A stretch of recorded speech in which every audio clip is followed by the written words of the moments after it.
मैं भी कमावा ही बन जाता, हमारी भी शादी भाई साहब ने करा दी पायलट साहब, और मैं रनवाई मर जाता रनवाई। इसलिए धन्यवाद है पायलट साहब।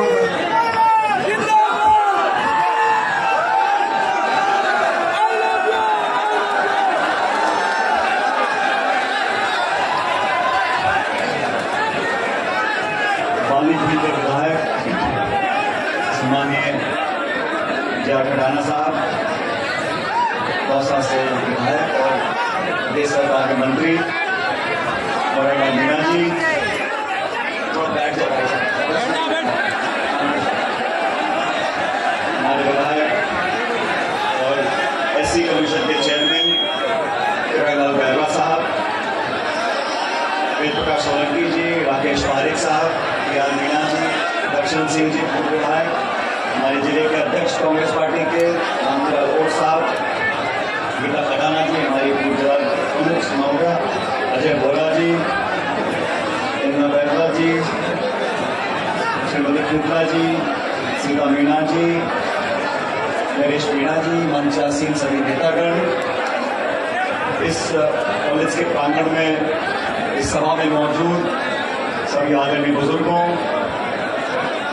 माताओं, बहनों, नौजवान दोस्तों, हमारी पार्टी के सभी पदाधिकारीगण, युवक कांग्रेस के, महिला कांग्रेस के, सेवा दल के सभी पार्षदगण, उपपंच, सरपंच और आप सब लोग जो आज स्वर्गीय पारिक साहब की मूर्ति के अनावरण के कार्यक्रम में आए हो, मैं आप सबका अभिनंदन करता हूं, धन्यवाद करना चाहता हूं कि आज इस खूबसूरत मूर्ति का हम सब ने मिलकर अनावरण किया। खड़ाना जी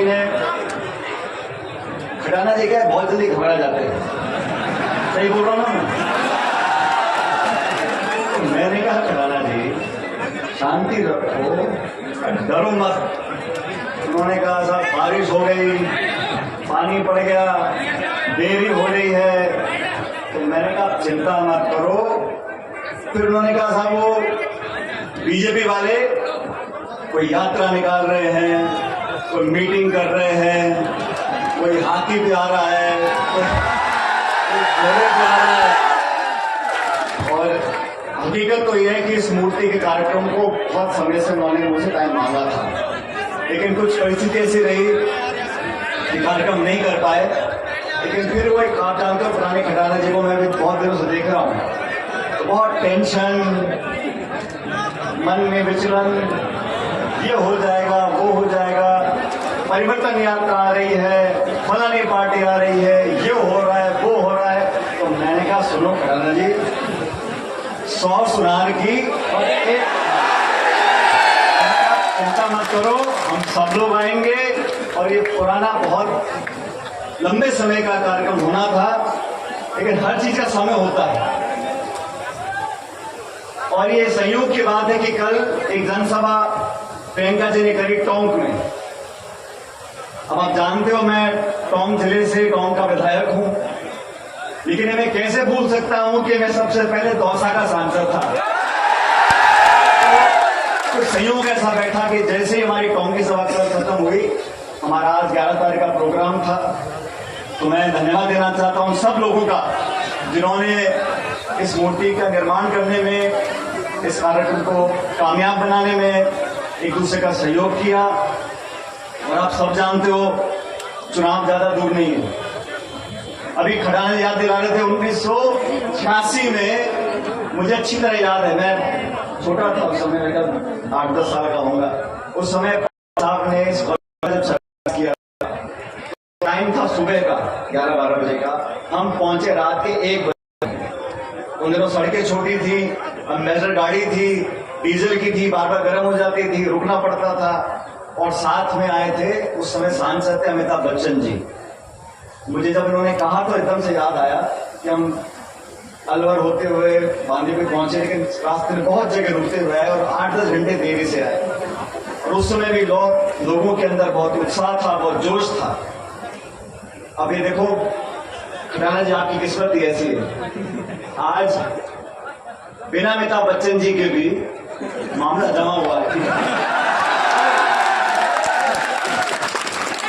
और ये बात भी सही है कि शिलान्यास पायलट साहब ने किया था, लेकिन आज उनकी मूर्ति का जहां भी होंगे वो देख रहे होंगे कि हम सब ने मिलकर उनका मान सम्मान किया है और इस मूर्ति की प्रेरणा आने वाली पीढ़ियां हमसे आपसे लेती रहेंगी।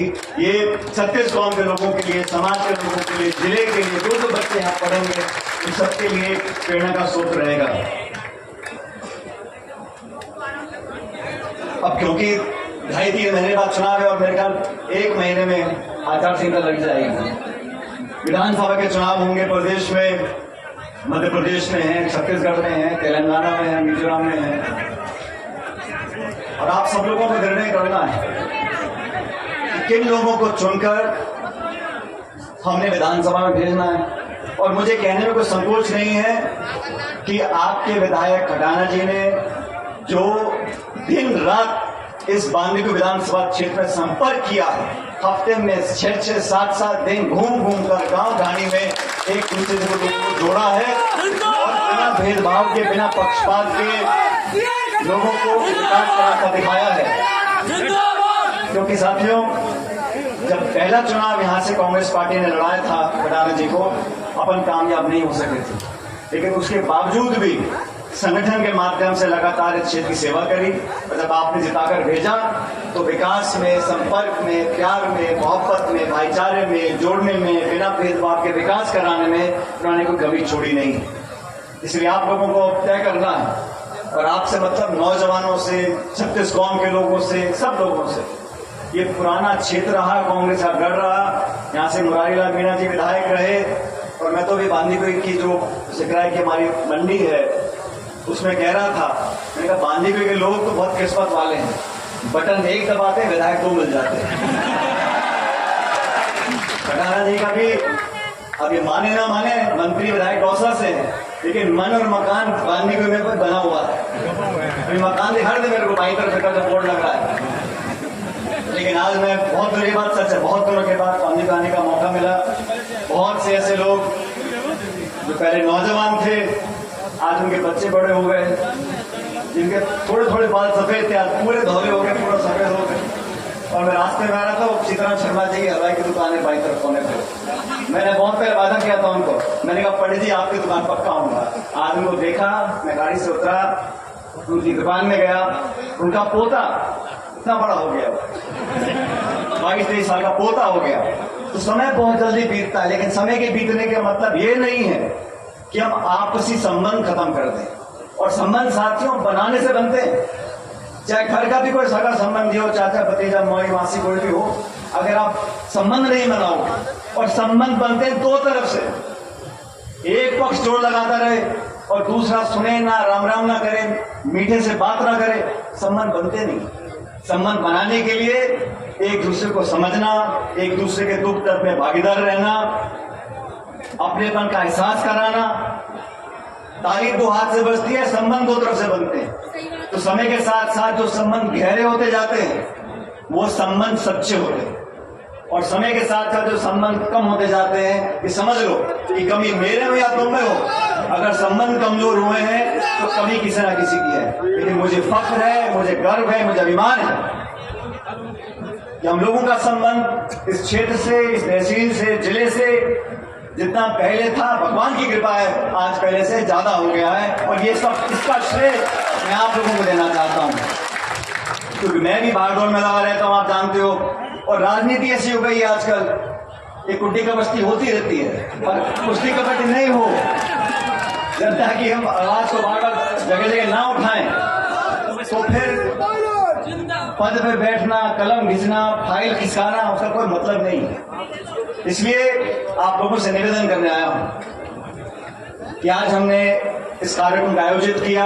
इसका उद्देश्य सिर्फ मूर्ति की स्थापना करना नहीं था, इसका उद्देश्य था कि वो बात, वो सिद्धांत, वो वादे, वो विचार जो स्वर्गीय पायलट साहब ने अपने पब्लिक लाइफ में, सार्वजनिक जीवन में कहे और करे, उसका अनुसरण हम कैसे कर सकते हैं। मुझे अच्छी तरह याद है, बचपन से मैं देखता था पायलट साहब के हर भाषण बोलते थे कि कृषि को उद्योग का दर्जा मिलना चाहिए, किसान का क्रेडिट कार्ड होना चाहिए।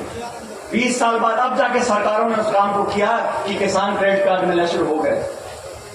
आज जरूरत इस बात की है कि किसानों के बच्चे कॉलेजों में पढ़ें और पढ़ लिखकर उन पदों पर बैठ जाएं जहां से नीति बनती है, जहां से कार्यक्रम बनते हैं, जहां से बजट साइन होता है, अगर उन कुर्सियों पर गरीब और किसान के बच्चे बैठेंगे, उस अधिकारी को, उस नेता को बताने की जरूरत नहीं पड़ेगी कि किसानी में कितनी लागत लगती है, खाद बीज पानी कहां से आता है, फसल का बीमा कहां से होता है, गाय भैंस बकरी कहां से आती है। तभी मैं कहता हूं, पायलट साहब भी कहते थे, गरीब गांव ढाणी में पैदा होने वाले बच्चे बच्चियां, उनको शिक्षा का वरदान मिले, वो पढ़ लिखकर कामयाब हों, जो व्यवस्था इस देश ने संविधान ने बनाई है उसका पूरा उपयोग वो कर सकें, तभी परिवर्तन आएगा, तभी बदलाव आएगा, तभी देश विकसित होगा। और देश जब आगे बढ़ रहा है, चिंता मुझे इस बात की रहती साथियों, हमारे देश में जो खाई है गांव और शहर की, अमीर और गरीब की, वो लगातार बढ़ती जा रही है। आज जो संपन्न है, जिनकी जेब में बहुत पैसा है, उनको रोकने वाला कोई नहीं है, और जो गांव गरीब जैसे हाल में कल था, आज बहुत ज्यादा सुधार हो नहीं सका, क्योंकि उस सोच के लोग बैठे नहीं है दिल्ली की सरकारों में, जिनके मन में पीड़ा हो। आज 9 साल से एक सरकार दिल्ली में बैठी है, बजाय भाषण देने के और ज्ञान बांटने के और विज्ञापन छपवाने के, ऐसी कौन सी नीति बनाई है मुझे बता दो आपको। नरेगा की योजना हमारी सरकार लेकर आई, शिक्षा का अधिकार हमारी सरकार लेकर आई, रोजगार का अधिकार हमारी सरकार लेकर आई। गरीबों का 75,000 करोड़ ऋण किसने माफ किया? कांग्रेस सरकार ने माफ किया। बीजेपी की सरकार जनता ने बनाई 2014 में, उसका मैं सम्मान करता हूं, क्योंकि जनता के आगे कोई नहीं है। उस सरकार बनाने के बाद हुआ क्या? नोटबंदी कर दी, जीएसटी लगा दिया, गैस का सिलेंडर 1100 रुपए का बिक रहा है। ऐसा क्या कारण है कि केंद्र की सरकार जो पूर्ण बहुमत की सरकार है, मिलीजुली सरकार नहीं है। हमारी सरकारों में बहुत दबाव होते थे, सहयोगी दल कुछ मांग करते थे, दबाव में हम आ जाते थे, लेकिन पूर्ण बहुमत की सरकार बनी हुई है। किसानों के खिलाफ 3 कानून आपने बना दिए। नौजवान जो फौज में जाना चाहते थे, आज आपने अग्निवीर की स्कीम लगा दी कि फौज में भर्ती हो जाओ और 4 साल में छुट्टी। वो बापड़ा 4 साल बाद के करेगा क्या? उद्योगपति परेशान, नौजवान परेशान। हाँ, चुनाव आ जाए तो नई डेट आती रहती है। अभी राम मंदिर का उद्घाटन 1 जनवरी को होगा, 20 जनवरी को होगा। अरे तुम आज ही कर दो ना, कौन मना कर रहा है? लेकिन मंदिर का, मस्जिद का, राम और रावण का, हिंदू का मुसलमान का, कोई कुछ हो जाए, मैं कहूं यार टमाटर 200 रुपए किलो क्यों बिक रहा है? पाकिस्तान चले जाओ। महंगाई बढ़ गई, उद्योग बंद हो गए। इस देश में जो हमारी बड़ी बड़ी संपत्तियां थी, रेल, तेल, बड़े उद्योग, हवाई अड्डे, कारखाने, बिजली घर, वो सब औने पौने भाव में लोगों को बेच बाच दिए। और हमको पता यूं नहीं पड़ता कि मीडिया में छपता ही नहीं। जो खबर नहीं छपानी होती वो नहीं छपती, लेकिन हिंदुस्तान का नाम रखेंगे। अरे भाई, पहले से दोनों तुमने कर दिया। ये जो सोच है लोगों को भटकाने की, मैं नौजवान साथियों से बोलना चाहता हूं, हमने कुछ कमियां, हमें आगे कोई दिक्कत नहीं, लेकिन ये जो देश को लूट रहे हैं, इनको तो समझ लो। पहले खरबों रुपया विदेश चला गया। क्या भाषण दिए थे? सरकार बनाने के बाद पूरा कालाधन वापस आ जाएगा हिंदुस्तान में। कितना कालाधन वापस आया? जो अवैध बांग्लादेशी देश में घुस गए हैं उनको हम बाहर निकाल देंगे। कितने निकाल दिए आपने? ये झूठ और पाखंड की राजनीति ये जनता समझती है, और इसका परिणाम हमने कल देखा। ये बड़े बड़े रथ पर परिवर्तन यात्रा निकालने आए थे कल दौसा में। मुरारी जी, कितने लोग थे दौसा में?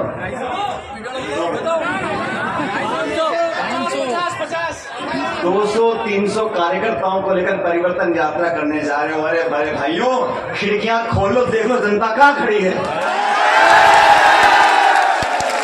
इनके पल्ले कुछ नहीं है, मेरी बात समझो, इनके पल्ले कुछ नहीं है। सिर्फ ध्यान भटकाना, लोगों को भड़काना, धर्म जाति की बात करना, सत्ता हासिल करना और राम राम जपना, इतना ही काम है। सब लोगों से सचेत रहना हमें बहुत जरूरी है, क्योंकि अब क्या दुकान बहुत खुल गई। अभी चुनाव से पहले मैं देखूं, नई नई पार्टी बन रही है, नए नए नेता आ रहे हैं। अरे आजकल दिक्कत क्या हो गई, देखो कोई बुरा मत माने, इस लोकतंत्र में सबको आजादी है टिकट मांगने की, चुनाव लड़ने की, और मैं समझता हूं इसमें कोई गलत बात नहीं है। लेकिन कुछ तो सोच लो, जिसकी 1.5 बीघा जमीन बिक गई उसने खरीदी 2 स्कॉर्पियो, 4 झंडे और चल दिल्ली, चल इसमें कोई बड़ी बात नहीं है, वहां तक तो ठीक है। लेकिन जब बाद में निर्णय हो जाए और जो सबसे मजबूत उम्मीदवार हो, चाहे वो किसी पार्टी का भी हो, मैं तो अपनी पार्टी की बात कर सकता हूं, तो फिर सबको मिलकर समर्थन करना चाहिए। ये नहीं है कोई चील में चला गया, कोई गाड़ी में, कोई घोड़े में, कोई बोतल में, कोई हाथी में, कोई केकड़े में, ऐसे नहीं चलता। आप अगर विचारधारा से जुड़े हो तो आपको दिखाना पड़ेगा। और इसीलिए मैं कहता हूं आप सब लोगों को, ये क्षेत्र बड़ा हो गया, पहले आबादी कम थी, अब 2 लाख 2.5 लाख लोग हर विधानसभा क्षेत्र में रहते हैं। अगर कोई ये गलतफहमी पाल ले कि मैं तो फलाने गोत्र का हूं, फलाने जाति का, मैं तो चुनाव जीत जाऊंगा, संभव नहीं है। जब तक सबका मन नहीं जीतोगे, और काम से दिखाना पड़ेगा आपके पक्षपात नहीं है, आपको वोट नहीं भी दिया उसका बनकर आप काम करके लोगों के मन में बसते हो। बहुत हुए, लेकिन नेता वो बंदा है जो दिल में रह सकता है, लोगों के दिमाग में, लोगों के दिल में एक छाप छोड़ने के लिए बहुत मेहनत करनी पड़ती है, बहुत त्याग तपस्या करनी पड़ती है। और मैं शुरू में कहा था, अपनेपन का एहसास कराना पड़ता है। मुझे पूरा विश्वास है आप सब लोग वेद प्रकाश जी भाषण देते हैं, और वेद प्रकाश जी का क्या है, ये जो बोलते हैं तो बहुत आगे का सोच के बोलते हैं। लेकिन मैं ये जानता हूं कि जिन लोगों को जनता ने चुनकर भेजा उन सब ने मेहनत से काम करा है। और खटाना जी ने बांदीकुई के विकास में, ये बात आप भी जानते हो, जितना पहले नहीं हो सका था उससे ज्यादा काम इस बांदीकुई में करा के दिखाया।